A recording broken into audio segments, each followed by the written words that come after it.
આજે સવારે 7 વાગે જ્યારે બરોડા ગ્રામ્ય અને આણંદ જિલ્લાને જોડતો મહીસાગર નદીપુરનો ગંભીરા બ્રિજ કોલેપ્સ થયો છે, ત્યારે આના માટે જો જવાબદાર હોય તો માત્ર અને માત્ર ભાજપ સરકાર જ છે। આજે તમે જોઈ રહ્યા છો, ગુજરાતમાં છેલ્લા 30 વર્ષથી ભાજપની સરકાર છે।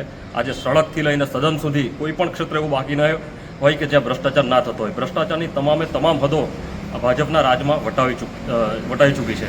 આજે સુરતનો તક્ષશિલા કાંડ હોય, બરોડાનો હરણીકાંડ હોય, રાજકોટનો ટીઆરપી ઝોન ગેમકાંડ હોય કે પછી મોરબીનો પુલ કાંડ હોય, તમામ ક્ષેત્રમાં ભાજપના ભ્રષ્ટ નેતાઓ અને અધિકારીઓની મિલીભગતથી આ કાંડો થઈ રહ્યા છે। આજે જ્યારે ડેડિયાપાડાના ધારાસભ્ય પર નહીં જેવી બાબતે માત્ર એક ગ્લાસનો સહારો લઈને 109 કલમ ઉમેરવામાં આવે છે, ત્યારે આ જે બ્રિજ કોલેપ્સ થયો છે એના માટે જવાબદાર તમામ અધિકારીઓ હોય એના પર અમે 101 મુજબ ગુનો નોંધવામાં આવે એવી માંગણી કરીએ છીએ। અને સાથે જ જે 10 જેટલા વ્યક્તિઓ મૃત્યુ પામ્યા છે એમના પરિવારને સરકાર દ્વારા 1 કરોડની સહાય આપવામાં આવે અને જે પણ ઈજાગ્રસ્તો છે એમને મફતમાં સારવાર કરવામાં આવે એવી અમારી માંગણી છે।